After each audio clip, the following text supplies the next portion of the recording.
Meus irmãos, eu quero cumprimentá-los com uma boa noite e também quero saudá-los com a graça e com a maravilhosa paz do nosso Senhor e bondoso Salvador Jesus Cristo.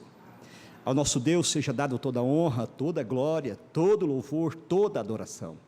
Nós estamos aqui esta noite para que possamos aprender um pouco mais da santa e bendita palavra desse Deus maravilhoso. A nossa oração tem sido para que Deus, na sua graça infinita, no seu amor incessante, possa cuidar de nós, possa abrir não somente o nosso coração, mas abrir a nossa mente para que possamos entender aquilo que Ele tem preparado para falar conosco nesta noite. Eu quero agradecer aos irmãos aqui presentes, agradecer também aqueles que estão também nos acompanhando pela internet, e também agradecer ao nosso pastor titular, pastor Erickson, porque eu tenho uma grande amizade, um grande carinho, agradecer pela oportunidade que Ele nos dá de estar aqui, para cultuar esse Deus maravilhoso, na pessoa bendita e santa de Cristo Jesus. Nós vamos orar ao Senhor. A palavra de Deus nos ensina que quando nós lemos a Bíblia, Deus está falando conosco. Quando nós oramos, nós estamos falando com Deus. Então são duas coisas importantíssimas na vida do homem, do servo de Deus, da serva de Deus. Não pode faltar oração e também não pode faltar nas nossas vidas a leitura da palavra de Deus. Então nós vamos orar e nós vamos logo após ler as Sagradas Letras e vamos tentar aí elucidar o texto, trazer a exposição desse texto para a compreensão melhor daquilo que Deus é, daquilo que Deus fez e daquilo que Deus faz pela tua igreja, pelo teu povo, pela obra maravilhosa de Cristo Jesus. Oremos em o nome e na autoridade de Jesus. Senhor, nós queremos nesta noite mais uma vez tributar honras e glórias ao Senhor. Queremos te agradecer, ó Deus, por tua graça que é melhor do que a vida.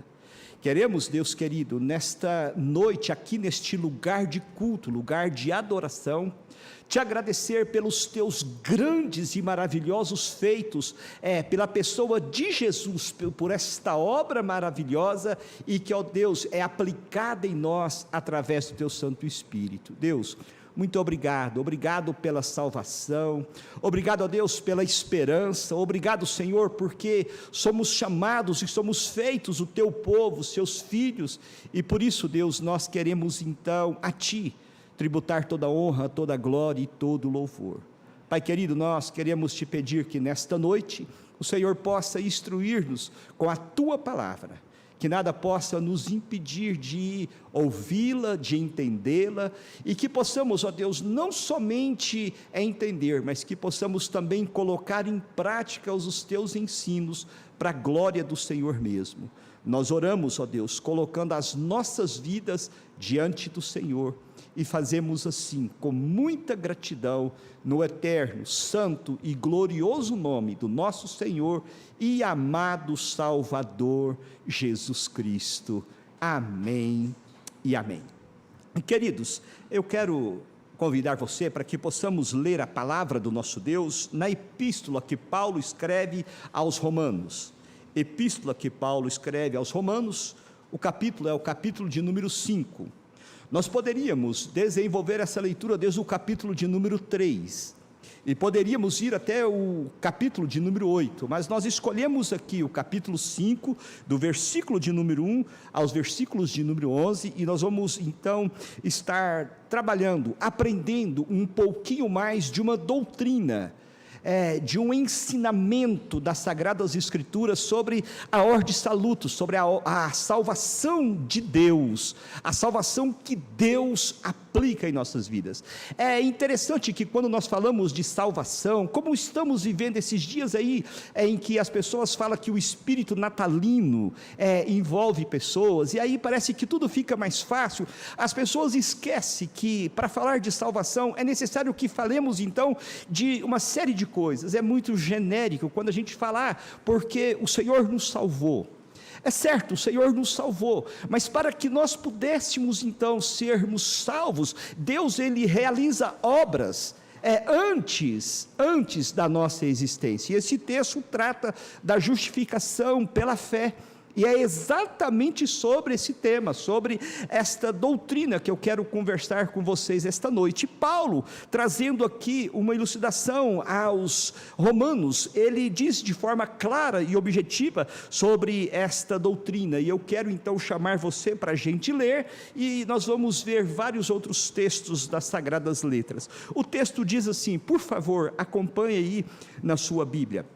Justificados, pois, mediante a fé, temos paz com Deus, por meio de nosso Senhor Jesus Cristo, por intermédio de quem obtivemos igualmente acesso pela fé, e a esta graça, na qual estamos firmes e nos gloriamos, na esperança da glória de Deus. E não somente isto, mas também nos gloriamos nas próprias tribulações, sabendo que a tribulação produz perseverança, e a perseverança, experiência, e a experiência, esperança. Ora, a esperança não confunde, porque o amor de Deus é derramado em nosso coração pelo Espírito Santo que nos foi outorgado. Porque Cristo, quando nós ainda éramos fracos, morreu a seu tempo pelos ímpios. Dificilmente alguém morreria por um justo, pois poderá ser que pelo bom alguém se anime a morrer. Mas Deus prova o seu próprio amor para conosco, pelo fato de ter Cristo morrido por nós, sendo nós ainda pecadores. Logo, muito mais agora, sendo justificados pelo seu sangue, seremos por ele salvos da ira. Porque se nós, quando inimigos, fomos reconciliados com Deus mediante a morte do seu Filho, muito mais, estando já reconciliados, seremos salvos pela sua vida. E não apenas isto, mas também nos gloriamos em Deus, por nosso Senhor Jesus Cristo, por intermédio de quem recebemos agora a reconciliação. É um texto, meus amados irmãos, extremamente teológico. É um texto que Paulo traz aqui para nós a exposição da justificação pela graça de Deus, aonde então a fé é imputada em nossos corações, e é sumamente importante que já entendamos, aqui não tem nenhuma ação do homem. O homem é totalmente passivo, a ação é unicamente de Deus. Um texto que nós poderíamos também trabalhar não somente a justificação, que pula aos nossos olhos, mas poderíamos também tratar desse texto sobre o ser de Deus. Poderíamos também tratar nesse texto exatamente sobre a pessoa de Cristo, ou seja, cristologia. Aqui a cristologia também pula aos nossos olhos. Aliás, a cristologia, a obra, a doutrina importante que nós precisamos exaltá-la, enaltecê-la, pregá-la, e precisamos viver, porque por intermédio de Cristo e de Cristo somente nós somos salvos, e isso puramente pela graça de Deus. Ok, quando nós lemos esse texto, o que nós podemos então entender? Podemos entender muitas coisas. Podemos entender que Deus então, na eternidade, escolheu para si um povo. Paulo fala aqui exatamente isso. Paulo fala, olha, vocês, a igreja, é justificado pela paz, e pela paz é justificado pela fé, e por esta fé agora nós estamos em paz com Deus. Ou seja, é necessário que alguém agisse para que aquela inimizade que aconteceu entre o homem e Deus, e todos nós sabemos aonde começou, aonde foi esta inimizade, e eu sempre digo, essa inimizade começou quando o homem, no decorrer da história da humanidade, e nós não sabemos por quanto tempo o homem continuou santo, quando foi criado, ele foi criado em total estado de santidade, e nós sabemos que em determinado momento da história, isso está relatado em Gênesis, lá no capítulo de número 3, fala que o homem preferiu dar ouvido à voz do inimigo, e ali então começa a inimizade entre o homem e Deus. Ok, quando nós olhamos para esse texto, nós entendemos, meus amados irmãos, e aí é para você já ficar antenado, nós entendemos que Deus, então, em Cristo, montou uma operação de guerra. Para quê? Para que aqueles que são os seus escolhidos desde toda a eternidade, pudesse então agora, pela obra de Cristo, pudesse então ser resgatado. E eu sempre digo, nas minhas exposições, resgatado de onde? Das mãos do inimigo. Existia então correntes, meus amados irmãos, do pecado e do inimigo que aprisionava o ser humano, aprisionava os eleitos de Deus, e Deus então, lá na eternidade, resolve escolher um povo para si, e esta obra, ou esta doutrina da justificação também aconteceu fora do nosso tempo, ou seja, aconteceu na eternidade. Então, queridos, a justificação, ela aconteceu fora do alcance do homem, ou seja, ela aconteceu na eternidade. Ela é aplicada em nossos corações, conforme o texto no versículo de número 5, é aplicada aos nossos corações pela obra do Espírito Santo. E olhe só, uma obra como esta, uma doutrina como esta, que acontece na eternidade, é aplicada em nossas vidas agora no presente e tem por duração toda a eternidade. Irmãos, isso é bom demais, isso merece um glórias a Deus. Isso então, meus amados irmãos, precisa ser não somente vivido por nós, eu e você, nós servos de Deus, filhos de Deus, nós precisamos então estar nos nossos dias falando desta obra maravilhosa que tem uma duração eterna. Irmãos, isso traz uma implicação muito grande nas nossas vidas, e nós precisamos, como povo de Deus, então, estar verdadeiramente vivendo como servos de Deus, anunciando esta obra, e mais do que isso, testemunhando com as nossas falas e as nossas atitudes, que somos um povo eleito, escolhidos por Deus, o qual então Ele sem explicação alguma resolveu nos chamar à voz do Evangelho, e resolveu então derramar o sangue do seu Filho em nosso favor e sobre nós, para que nós pudéssemos ser apresentados diante dEle novamente, como agora pessoas santas e irrepreensíveis. Irmãos, isso é algo maravilhoso. Então eu queria que você já se antenasse a isso. Pastor, o que você pode já trazer um texto para provar isso? Se você for aí mesmo em Romanos capítulo 8, versículo de número 30, você vai ver alguns verbos aí que traz exatamente a expressão do passado, no auristo, no grego, ou seja, algo que já aconteceu. E aí o texto diz que aos que predestinou, a estes também chamou, e aos que chamou, a esses também justificou, e aos que justificou, a esses também glorificou. Ou seja, um estágio completo da obra de Deus. E é muito interessante que todas essas doutrinas aqui são doutrinas realizadas, obras realizadas na eternidade, fora do nosso tempo. Irmãos, isso é belo demais. Então, queridos, a minha proposta aqui esta noite é trazer para nós 3 ensinos dentro desse texto. Primeiro ensino é exatamente o que é justificação pela fé. Porque a gente fala justificação, e muitas pessoas falam: muito bem, pastor, e o senhor falou da justificação, mas realmente o que é isso? Então, a minha proposta é explicar para você o que é justificação, e também, ao mesmo momento, trazer para você 2 implicações disso nas nossas vidas. Então, isso é importante. Por quê? Porque essa obra aconteceu na eternidade, se aplica em nós, nos nossos dias, através do Espírito Santo, com duração eterna. Mas e aí? O que é a justificação? Vamos lá então, em primeiro lugar, tentar responder para você. Justificação, então, queridos, é um ato jurídico, ou uma sentença divina.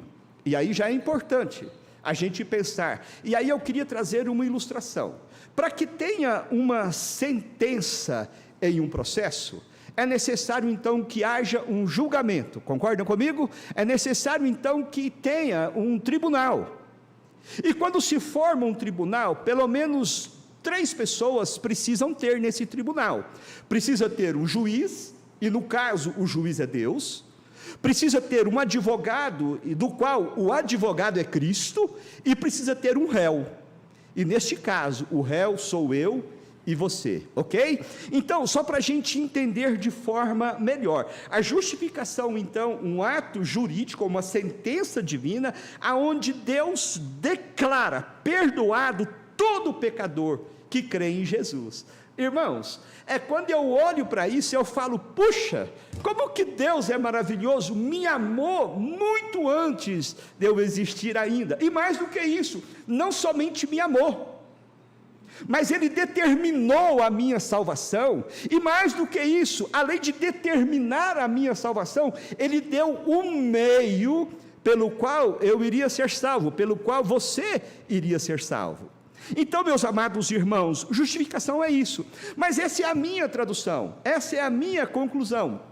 Mas aí você pode dizer, pastor, mas eu não concordo, porque você simplesmente é pastor, você escreveu sobre isso? Então a gente busca alguns teóricos, aí a gente vai para Luiz Berkoff, a gente usa muito Berkoff, né? Então Berkoff, ele traz uma definição para nós, ele diz, olha, a justificação é um ato judicial de Deus.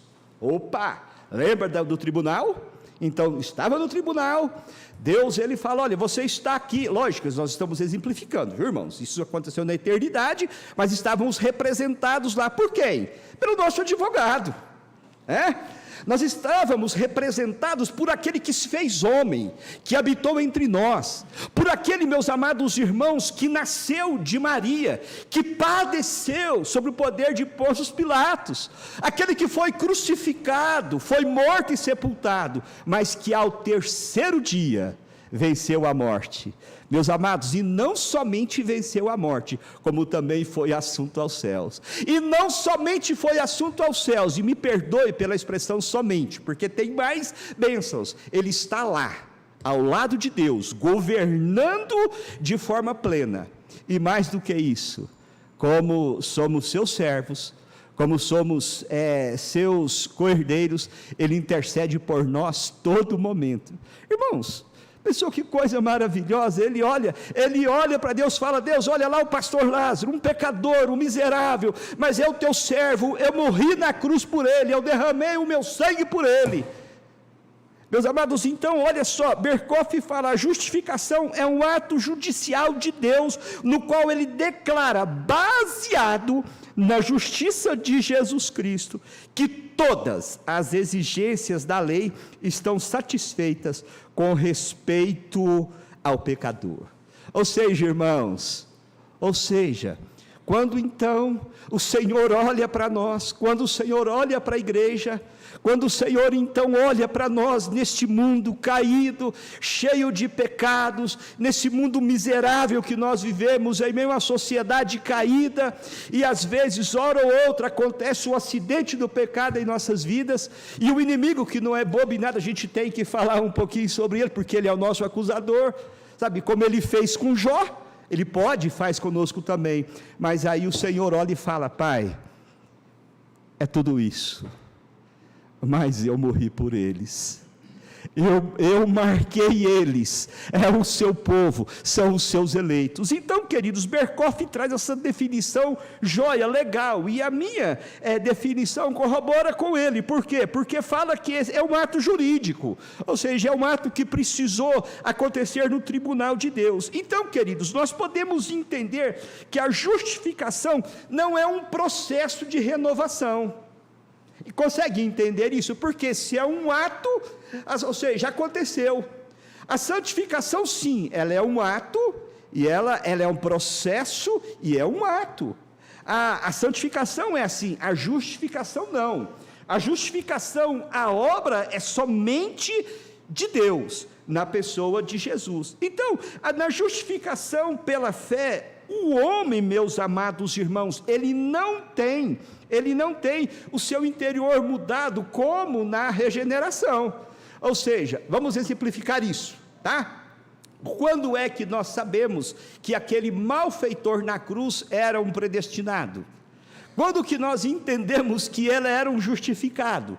Quando então cumpriu o tempo de Deus, e ele então olha para Jesus e fala: Senhor, lembra de mim quando vieres em teu reino. Então, aquele homem não teve, já era uma pessoa escolhida, eleita, já era justificado diante de Deus, mas viveu em pecado, e no tempo de Deus, ele olha para Cristo, ele entende que é um miserável, entende que é um pecador, ele recebe Cristo, e Cristo agora o salva, o declara agora justificado pelo seu sangue. Então, queridos, muita gente não aceita esse fato quando nós falamos que a santificação, ela não muda o interior do homem, ela não afeta a condição do pecador, mas sim afeta o seu estado. Ou seja, o estado do homem pecador é o quê? A palavra disse que o salário do pecado é a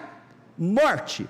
Paulo, escrevendo a sua carta à igreja de Efésios, ele disse: olha, e nós estando mortos nos nossos delitos e pecados, então aqui, meus amados irmãos, é necessário que você entenda, é necessário que nós entendamos que a justificação afeta o estado. O homem perdido, agora ele passa a ser salvo. O homem que era condenado a uma eternidade nas mãos e nas garras do diabo, agora é uma pessoa tirada, como Cristo, como nós falamos, que Deus montou operação de guerra, ele vai lá e tira das garras do inimigo, e agora esse ser que estava condenado, agora ele está livre. Mas é importante que entendamos que aquele homem, ou nós, a igreja do Senhor, que é justificada pela fé em Cristo, estamos livres para dar glórias a Deus, livres para cultuar a Deus, não livres para cometer pecado, mas livres para viver para louvores e glórias do nosso Deus. Então, embasando tudo isso que nós já falamos, como que eu posso então dizer para você que Berkoff está certo, que a definição que a gente traz de justificação está certa? Pela própria Escritura. Se você vai em Romanos, capítulo de número 8, versículos de número 1, você vai ver aí exatamente qual é agora o nosso estado. E aí o texto diz assim: nenhuma condenação há para quem? Para aqueles que estão em Cristo Jesus, Eu acho boa demais essa expressão. Por quê? Porque essa justificação, ela só acontece na vida daquele que é eleito por Deus. Essa justificação só acontece para aqueles que receberam Cristo como Senhor e Salvador, para aqueles, meus amados irmãos, que andam no caminho chamado Jesus. E o apóstolo Paulo fala para nós, nos seus escritos, que a base então da justificação é o ato da livre graça de Deus para os pecadores, preste atenção, salvos. Isso muda muito a história, isso muda muito a maneira de entender. Aí em Romanos, eu disse que nós poderíamos pegar a partir do capítulo 3, se você vai aí no capítulo 3 de Romanos, versículo 22 e versículo de número 24, o texto diz: a justiça de Deus, mediante a fé em Cristo, para todos e sobre todos os que creem. Observe bem, por um instante a gente pensa que isso aqui é universalismo, Não, Jesus morreu para salvar todo mundo. Mas aqui Paulo deixa claro, a Escritura deixa claro: justiça de Deus mediante a fé em Jesus Cristo para todos e sobre todos os que creem, porque não há distinção. Por quê? Porque todos pecaram e carecem da glória de Deus, sendo justificados gratuitamente por sua graça, mediante a redenção, o pagamento que há em Cristo Jesus. Irmãos, olha que maravilha então. Aqui nós podemos então dizer: olha, que coisa bela, que bom saber que a base da justificação é um ato da livre graça de Deus. Por quê? porque a gente pode entender então que essa justificação que aconteceu lá no tribunal, Deus, Ele então quis nos justificar, Ele quis nos salvar, Ele quis nos eleger, Ele quis nos glorificar, já deixar decretado a nossa ida para os céus em Cristo. Por quê? Porque isso aprove a Ele pela vontade dEle, não deixou nenhum escape para a gente falar, eu contribuí. Então isso é obra puramente da graça de Deus. Então eu espero que você tenha entendido aí o que é justificação. Se você entender que justificação é um ato jurídico de Deus na vida do pecador em Cristo, eu dou-me por satisfeito, tá? Se você lembrar amanhã disso e lembrar também que a justificação é um ato da livre graça de Deus, eu digo para você, eu alcancei o meu objetivo. Ok? Então eu espero que isso tenha ficado claro para você, espero que isso tenha trazido boas memórias a você, e espero que isso também possa encher o seu coração de esperança, conforme diz o próprio texto, né? Então, queridos, quais são as implicações disso? O que isso fez na vida do pecador?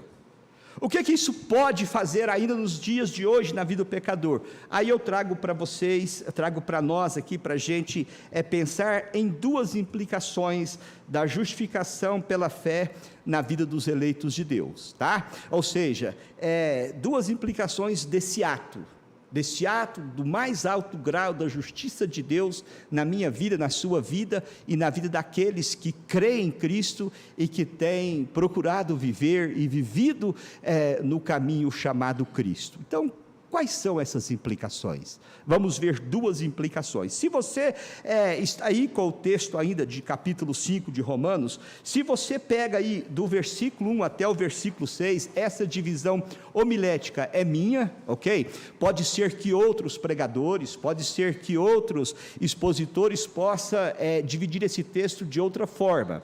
Mas no meu entendimento, essa divisão homilética é minha, e eu então digo e faço aqui uma afirmação da primeira implicação, da justificação pela fé na vida dos eleitos. Não vou reler, porque a gente não tem esse tempo hábil, tá? Mas eu vou citar aqui o verso de número 1, e também para não ficar muito assim, sem nexo, vou também reler ou citar o verso de número 6, tá?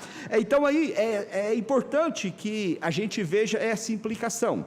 Já no verso de número 1, o texto já começa nos dizendo uma implicação. Olha só, justificados, pois, mediante a fé, temos, ou seja, agora nós estamos em paz com Deus.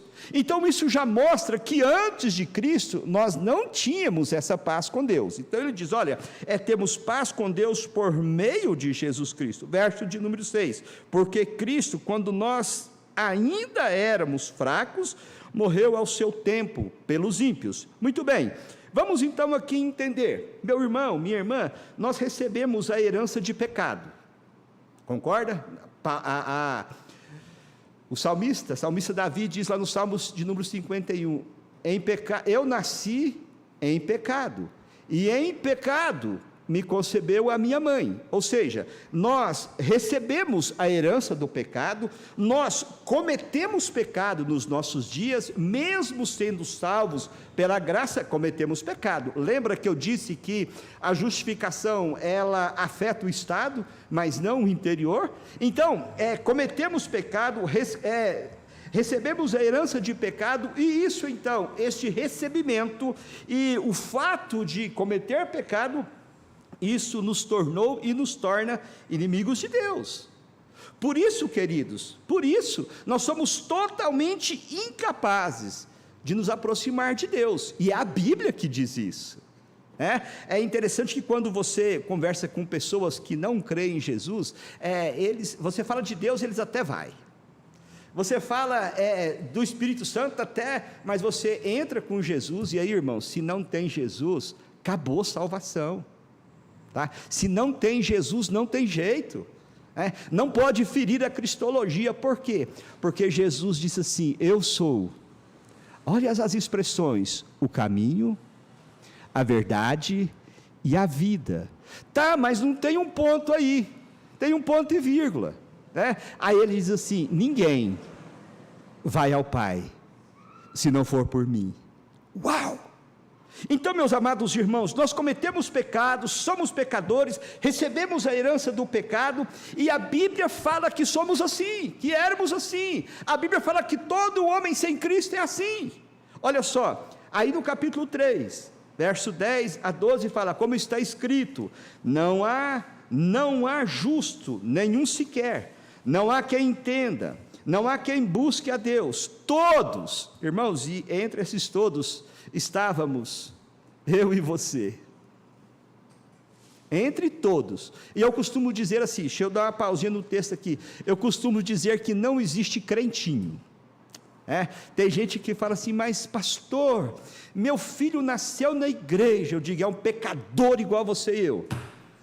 É preciso que ele tenha, sabe, uma história com Cristo. É preciso que ele tenha o momento exato que Cristo foi até ele e disse: olha, você é um miserável pecador e precisa da graça de Deus. Então não existe. Por quê? Porque a palavra de Deus fala que todos pecaram, e por ter pecado, olha, agora não entendem de Deus, não buscam a Deus, todos se extraviaram e juntamente se fizeram inúteis. Não há quem faça o bem, não há um sequer. O que eu quero então dizer para você com isso, meu amado irmão? Eu quero dizer para você que eu e você, nós dependemos exatamente desta graça salvadora. Eu e você, como justificados, nós fomos então, meus amados irmãos, escolhidos por Deus e fomos reconciliados por Deus, porque esse era o nosso estado. Esse era o nosso estado. Nós éramos contados como inúteis. Pastor, mas Paulo repete isso. Se você vai em Efésios capítulo de número 2, eu já disse esse texto aqui, Paulo fala que éramos todos, por natureza, filhos da ira, e andávamos segundo os nossos pensamentos, segundo a nossa carne, e agíamos exatamente com ligação com o Espírito que agora atua nos filhos da desobediência. Sabe o que é isso? Abandonamos o caminho de Deus, lá nos nossos primeiros pais, e continuamos a abandonar até que cumpriu-se o tempo, a plenitude de Deus cumpriu-se então em nós, ouvimos a voz do Evangelho, e agora então o Espírito Santo, como vimos aqui no versículo 5 do capítulo 5 de Romanos, o Espírito Santo então aplicou essa obra em nossos corações, e agora, preste atenção, o inimigo, ele pode, embora não vai fazer isso, mas ele pode vasculhar os nossos arquivos espirituais. Ele pode. Sabe o que ele vai encontrar lá? Justificado, justificado, justificado, justificado. Nada está escrito para nos condenar. Conforme já falamos, nenhuma condenação há para os que estão em Cristo Jesus. Então, queridos, quando falamos da justificação, nós falamos da primeira implicação aí, aonde os escolhidos foram reconciliados com Deus. Lembra que eu já citei o exemplo lá dos nossos primeiros pais, lá no Éden, ouviram a voz do inimigo, e ouvindo a voz do inimigo, a gente conhece a história, né? E muita gente não vê a graça e a misericórdia de Deus em Gênesis 3, Deus poderia muito bem ter destruído o homem lá, mas ali ele faz o anúncio do proto-evangelho. Por que Deus faz o anúncio do proto-evangelho lá, dizendo que viria da mulher aquele que esmagaria a cabeça da serpente? Porque já havia tido aquele tribunal, aonde Cristo estava nos representando. Pastor, mas onde está aí Cristo? em Gênesis 3. Lembra quando o Senhor então matou um animal para fazer vestimentas de pele? Ali tipifica, aponta para o sacrifício de Cristo, pelo sangue do Cordeiro de Deus, que havia de ser derramado para tirar o pecado do mundo. Ali tipifica, meus amados irmãos, lá em Gênesis, tipifica exatamente que um dia, através do sacrifício de Cristo, nós seríamos novamente unidos ao Pai. E é por isso então que Paulo escreve que agora vocês têm paz com Deus. Agora nós vivemos em paz com Deus, por intermédio, e eu preciso que você entenda que esse por intermédio ou por meio é o meio pelo qual nós podemos ser salvos, é o meio pelo qual nós fomos reconciliados. E aí, queridos, o apóstolo Paulo, escrevendo aos Colossenses, capítulo de número 2, versículos de número 20 ao 22, ele diz: e que havendo feito paz pelo sangue da cruz, por intermédio dele, reconciliasse consigo mesmo todas as coisas, quer sobre a terra, quer nos céus. E olha só, e ele continua, ele traz uma palavra para mim e para você. Olha só, ele diz assim: e a vós outros também, que outrora erais estranhos e inimigos de Deus. Irmãos, a gente não vive em paz com o inimigo, vive? Não vive. Então a gente agora tem paz com Deus, por quê? Porque fomos reconciliados, e reconciliados por quem? Por Cristo. E aí Paulo fala: eres estranhos e inimigos no entendimento pelas vossas obras malignas. Está vendo quem coordenava a vida? Está vendo quem prendia a canela do cidadão, quem prendia os pés, quem prendia as mãos? Agora, e esse agora aqui que ele quer dizer, neste momento, a partir do momento que Cristo age nas nossas vidas, agora porém, vos reconciliou no corpo da sua carne, mediante a sua morte, para apresentar-vos perante ele, como? Como aquele estado lá no Éden, santos, inculpáveis e irrepreensíveis. Irmãos, concordam comigo que nesta doutrina então, eu e você, como pecadores que somos, fomos reconciliados com Cristo? Fomos reconciliados com Deus? Concordam? Sim ou não? Então a gente concorda, e se a gente concorda, a gente vê então aí exatamente a ação de quem? Do homem? Negativo. Pelo homem a gente continuaria perdido, né? Eu e você. Imagine, vamos aqui dar uma pausinha aqui e vamos contextualizar, tá? Vez ou outra, eu como pastor, eu fico pensando, puxa, será que não tinha um pastor melhor para Deus trazer para esse lugar, para conversar com esse povo, para andar no meio desse povo, para pregar para esse povo? Então, e de vez em quando, sem a gente acaba, no nosso pensamento, emitindo também um juízo de valor, né? Fala: Senhor, mas será que não tinha outro crente para o Senhor escolher? Tinha que ser esse mesmo? Você já pegou fazendo isso? Eu pego fazendo isso sempre. Ou seja, se fosse por mim ou por você, certamente o céu não existiria. Então, meus amados irmãos, olha só, o que o apóstolo Paulo fala aqui no capítulo 5, no versículo de número 1, é o mesmo que ele fala aqui de Romanos, é o mesmo que ele fala para a igreja de Colossenses, é o mesmo, meus amados irmãos, que ele fala aqui também no capítulo 3, ou seja, Paulo está dizendo: olha, agora, por causa da justificação, nós que éramos inimigos de Deus, nos tornamos amigos. Irmãos, olha que coisa bela!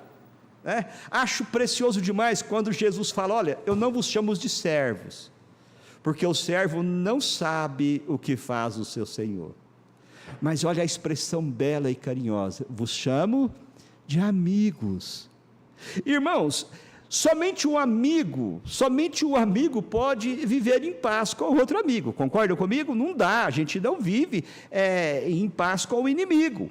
Então, queridos, eu e você, como pecadores, que um dia estávamos longe do caminho de Deus, e Paulo fala isso em Efésios 2, a partir do verso de número 11, ele fala: e vós que estáveis longe, fostes aproximados, agora eu e você nos aproximamos de Deus, fomos reconciliados com Deus, e mais do que isso, eu e você, que somos reconciliados com Deus, somos justificados pela fé, eu e você temos o passaporte livre para chegar diante de Deus, e esse passaporte é Cristo Jesus, o autor da nossa salvação. Eu quero pedir para você aí, perdão, mas eu não dou conta de continuar sem dizer glória a Deus por isso.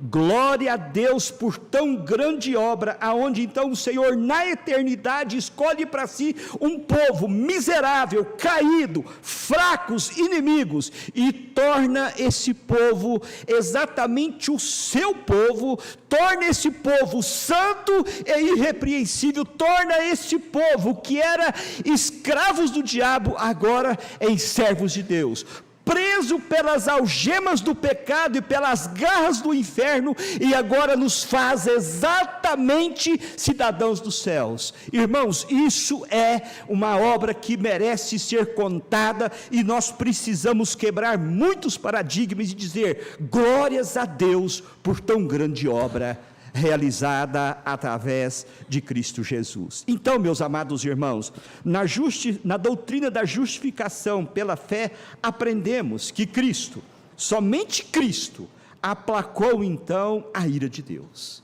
Deus estava irado por quê? Porque ele disse: não faz, e o homem fez.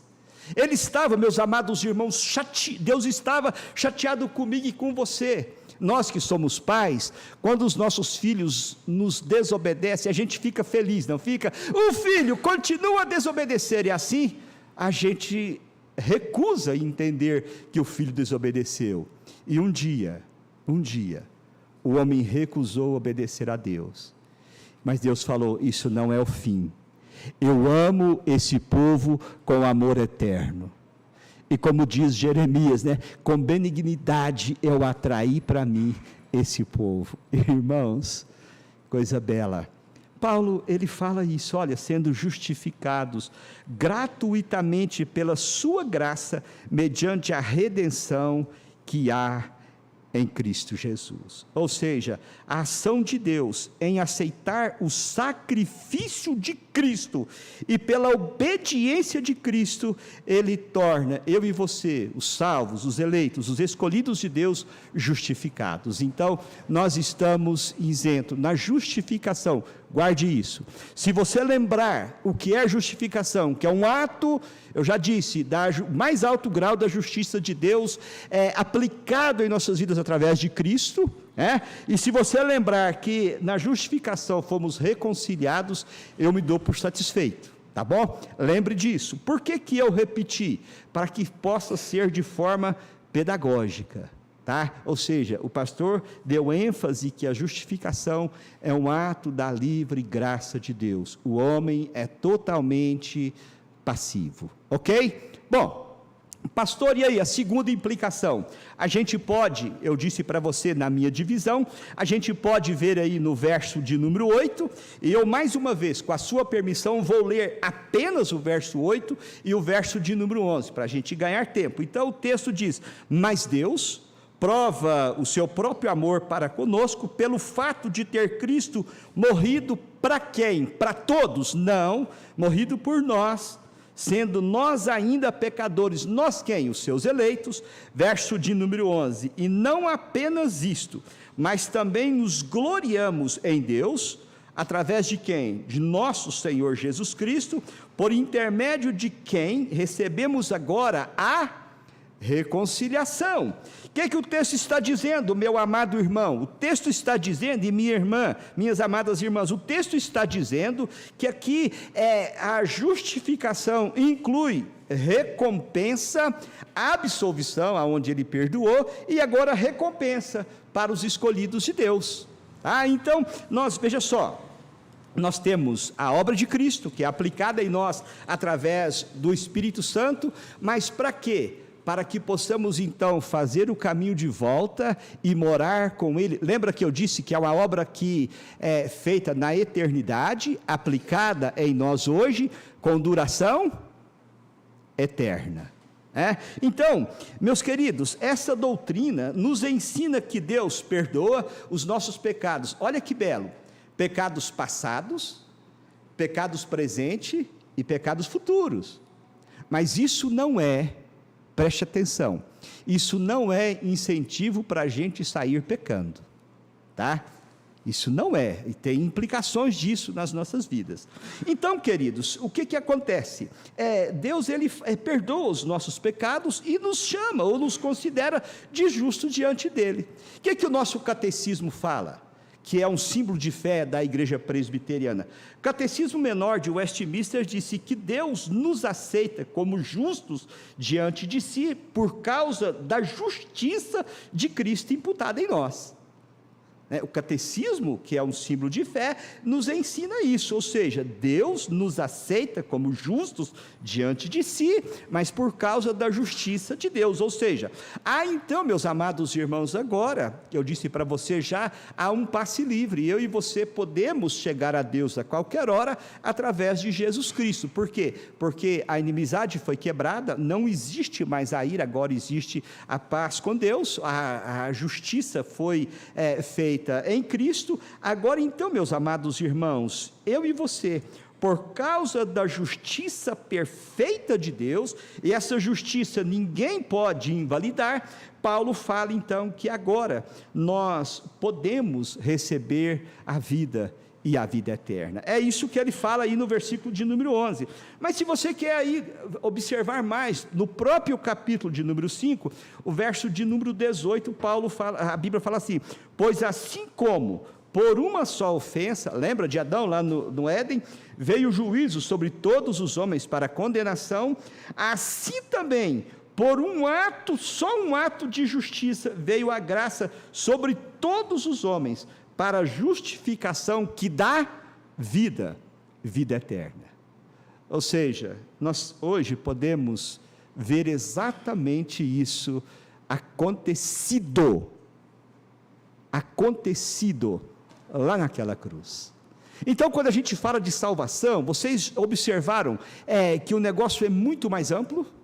Não é só Jesus morrer, não é só Jesus vir aqui, não foi só isso, não, porque Jesus morreu, Jesus nasceu, Jesus viveu entre nós, Jesus morreu na cruz, Jesus ressuscitou, mas houve, queridos, um plano feito na eternidade e executado na eternidade.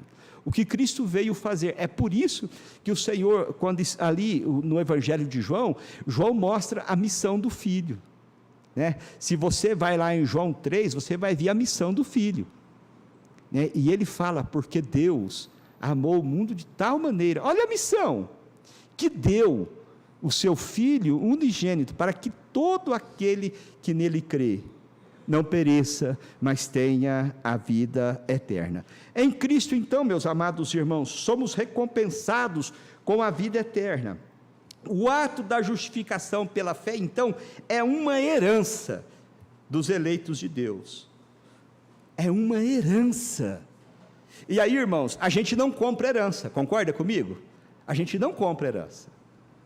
Herança a gente recebe. Justificação eu não compro. Salvação eu não compro, eu recebo. Recebo de quem? De Deus. É o ato da livre graça de Deus. E quando a gente vê o médico Lucas escrevendo Atos dos Apóstolos, ele fala sobre isso. Se você vai em Atos dos Apóstolos, capítulo de número 26, verso de número 18, gosto muito desse texto e aplico muito esse texto, ele fala, para lhes abrir os olhos, a fim de que se convertam das trevas à luz, e do poder de Satanás a Deus, para que recebam a remissão dos pecados e a herança entre aqueles que são santificados pela fé em mim. Palavras de Jesus, irmãos, palavras de Jesus, quando então alcançou alcançou aquele grande perseguidor da igreja naquele contexto, que é Paulo. Ele mostra exatamente isso. Ou seja, meus amados irmãos, pelo caminho chamado Jesus, somos levados de volta à presença de Deus. Em Cristo somos perdoados, e em Cristo somos feitos filhos de Deus. Preste atenção, em Cristo somos feitos filhos de Deus. Há uma doutrina pecaminosa, e eu digo até diabólica, que o pessoal fala, porque todo mundo é filho de Deus. Já escutaram isso? Nananina, não. João capítulo de número 1, no Evangelho, versículo de número 12, fala, veio para o que eram seus, mas os seus não receberam. Portanto, todos aqueles que creem, deu-lhes o poder de serem feitos filhos de Deus, a saber, que não nasceram da carne, e nem da vontade, nem da vontade da carne, e nem do sangue, mas de Deus. Uau! O caminho então, meus amados irmãos, que pode nos conduzir de volta, é Cristo. Fomos resgatados das trevas para a luz. Em Cristo, por meio de Cristo, somos feitos então cidadãos dos céus. Herança. E além de fazer-nos cidadãos dos céus, nos faz membros. Presta atenção, olha que trem maravilhoso. Olha, trem é coisa de mineiro, né? Eu sou mineiro. Olha que coisa maravilhosa, meus amados irmãos. Somos feitos membros da família de Deus. Ou seja, o Senhor então justificou na eternidade, no tempo que Ele quis, Ele então nos salvou em Cristo, na plenitude do tempo que Ele quis que Cristo viesse a esse mundo. No tempo que Ele determinou, foi pregado o Evangelho para nós, nós ouvimos a voz do Evangelho, fomos alcançados por esta graça, e por sermos alcançados por esta graça, tivemos todos os nossos pecados perdoados, e por termos todos os nossos pecados perdoados, Ele então nos transfere das trevas para a sua maravilhosa luz, quer dizer, nos tira do inferno, a palavra é essa mesmo, irmão, e nos leva para os céus. E agora, queridos, Ele nos faz família de Deus, herança. Olha o que Paulo fala sobre isso, Efésios 2, 19. Assim, já não sois estrangeiros e peregrinos, mas concidadãos dos santos, e sois da família de Deus. Irmãos, duas implicações da justificação na vida do escolhido de Deus. Primeira delas, eu disse para você que os escolhidos são reconciliados, temos paz com Deus. Segunda implicação, eu disse para você que os escolhidos agora, além de receber o perdão, agora também recebe então vida e vida eterna, ou seja, há uma absolvição e uma recompensa para os eleitos de Deus. Então, queridos, eu posso falar em alto e bom tom, graças a Deus, que nos dá a vitória, por intermédio de Cristo Jesus. Então eu preciso, o nosso tempo está acabando, eu preciso então aqui fazer aplicações. Então eu faço 3 aplicações e faço uma conclusão com o texto da Bíblia. Eu já anuncio o texto, tá? Se você quiser ir lá, por favor, Romanos capítulo de número 8, a partir do versículo de número 31 até o versículo de número 39. Só para a gente ganhar tempo aqui, para a gente terminar na hora exata. Primeira aplicação. A aplicação é importante para as nossas vidas. Porque a gente vê uma notícia como esta. A gente vê uma obra como essa, se a gente não aplicar nas nossas vidas, parece que não fez efeito nenhum para nós, né? Pode fazer para alguém, mas não, fez para nós, faz diferença em nossas vidas. Eu e você, como cidadãos dos céus, nós precisamos então entender, primeira aplicação, nada que nós fizermos vai nos levar até a presença de Deus. Essa obra não é uma obra meritória minha e sua, mas é uma obra de Cristo. É por graça, é por misericórdia, é por amor eterno. Nada que eu e você fizer, tá? Nenhum ato de caridade, nenhum ato, nada. Segunda aplicação: na justificação, como em toda a obra da salvação, a ação é somente de Deus em Cristo Jesus. Então preste atenção, não é através de nenhuma entidade espiritual, não é através de nenhum outro nome, não é através de nenhum outro santo, é somente em Cristo Jesus. Terceira aplicação: somente a graça de Deus, somente a graça de Deus, expressa em Cristo, pode e nos leva de volta para Deus. Só Cristo é o caminho que conduz aos céus. Então, queridos, como conclusão, pastor, o que você conclui? Capítulo 8, por favor. Capítulo 8, versículo de número 31. O texto diz assim: que diremos, pois, à vista dessas coisas? Se Deus é por nós, quem será contra nós? Aquele que não poupou o seu próprio filho, antes por todos nós o entregou, porventura não nos dará com ele graciosamente todas as coisas? Quem intentará acusação contra os eleitos de Deus? É Deus quem os justifica. Quem os condenará? É Cristo Jesus quem morreu, ou antes, quem ressuscitou, o qual está à direita de Deus e também intercede por nós. Quem nos separará do amor de Cristo? Será tribulação, ou angústia, ou perseguição, ou fome, ou nudez, ou perigo, ou espada? Como está escrito: por amor de ti somos entregues à morte o dia todo, fomos considerados como ovelha para o matadouro. Vamos juntos aí? Em todas essas coisas, porém, somos mais que vencedores, por meio daquele que nos amou, porque eu estou bem certo de que nem a morte, nem a vida, nem os anjos, nem os principados, nem as coisas do presente, nem do porvir, nem os poderes, nem a altura, nem a profundidade, nem qualquer outra criatura poderá separar-nos do amor de Deus que está em Cristo Jesus, o nosso Senhor. Queridos, que Deus, na sua graça infinita, no seu amor incessante, através de Cristo, pela obra do Espírito Santo, nos faça entender tão grande obra realizada em favor dos escolhidos de Deus. E eu quero dizer para você que é privilégio nosso,